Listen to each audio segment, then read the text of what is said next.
My name is Dr. Elias Thorne, and for 20 years, I chased the phantom of dream amnesia. The conventional theory that the brain chemical noradrenaline washes out the memory-forming hippocampus during REM sleep was unsatisfying. It was too neat, too mechanical. I suspected something active, something intentional, was erasing our nightly narratives. My quest led me to Project Morpheus, an isolated, subterranean sleep laboratory funded by a shadowy, anonymous global initiative. Morpheus was designed to monitor deep REM states with unprecedented precision. Our key breakthrough was the Aether Scanner, a magnetic resonance device capable of mapping the electrical activity not just of the cortex, but of the neural pathways connecting the conscious mind to the subconscious reservoir. We weren't just observing electrical impulses, we were observing the flow of pure information. During a particularly deep REM cycle on subject Delta, a career insomniac, the Aether Scanner registered a terrifying anomaly. At the precise moment the subject should have entered the deep memory consolidation phase, a second, perfectly organized electrical signature appeared in the brainstem. This signature was distinct from the subject's own neural activity. It was a rapid, rhythmic, and highly structured download protocol. This foreign signature wasn't destroying the dream memory, it was extracting it.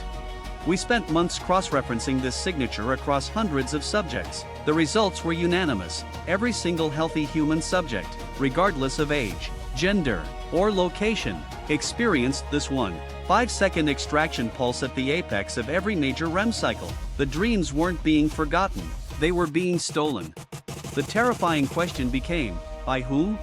Elena Vane, my lead data analyst, managed to trace the extraction pulse's origin. It wasn't internal to the brain. The signal was being generated outside the body and injected through a specific, ultra-low-frequency electromagnetic wave, a frequency used globally by the vast network of 5G communication towers. The towers weren't just for cellular data. They were the antennae for the largest psychic siphoning operation in history.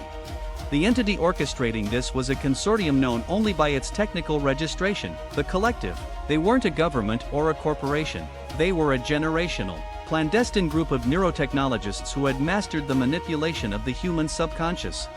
Our final breakthrough came when we captured the pulse's destination, a hidden, orbiting solar array positioned on the dark side of the moon, shielding it from direct observation. This array wasn't gathering energy, it was a massive, decentralized storage and processing hub for all the stolen dream data. The dreams of 8 billion people, every night, were being cataloged and analyzed.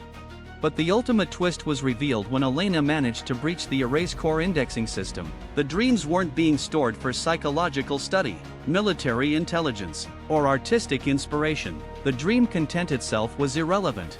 The true commodity being extracted was the residual creative energy required to generate the dream, the neural raw material that the human mind uses to instantly build worlds, characters, and complex narratives from abstract data. This energy, pure, unfettered cognitive creation, was the most valuable resource in the cosmos. The ultimate, mind-bending horror was revealed in the Collective's final, encrypted manifesto, found deep within the array's system, which stated, the simulation must evolve. We weren't just dreaming in a simulation, we were the power source for the next phase of the simulation's evolution. The human subconscious was the single most efficient source of novel, predictive, and purely creative energy available. The Collective were not the puppet masters, they were the maintenance crew for a vast, self-sustaining existential battery farm. And the reason they needed this energy was devastating. The original, 21st century simulation, in which all of humanity lived, was slowly degrading, suffering from resource depletion and a lack of true novelty, as predicted in many early models. The Collective, unable to fix the original server, found a way to create a smaller, more stable, next-generation environment, a lifeboat simulation. The final revelation was crushing. The dreams we were generating every night were not our memories. They were the daily construction code for the new, smaller reality.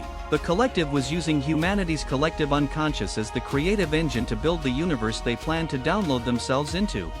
The extraction pulse wasn't just stealing dreams, it was harvesting our very essence to construct a new cage. The reason we forget our dreams is not because the memory system fails, but because the reality we dreamed was immediately recycled and redeployed as structural data for the world the Collective was building. The moment a dream was generated, it stopped being a memory and became a brick in the new simulation's wall. And as Elena and I watched the solar array, The system log flickered to an alarming message: transfer integrity at 99.9%. Commencing host shutdown. We weren't just supplying the power, we were about to become the redundant, disposable, original server. The reason we forget our dreams is because, in fact, we are not supposed to remember the construction of the future.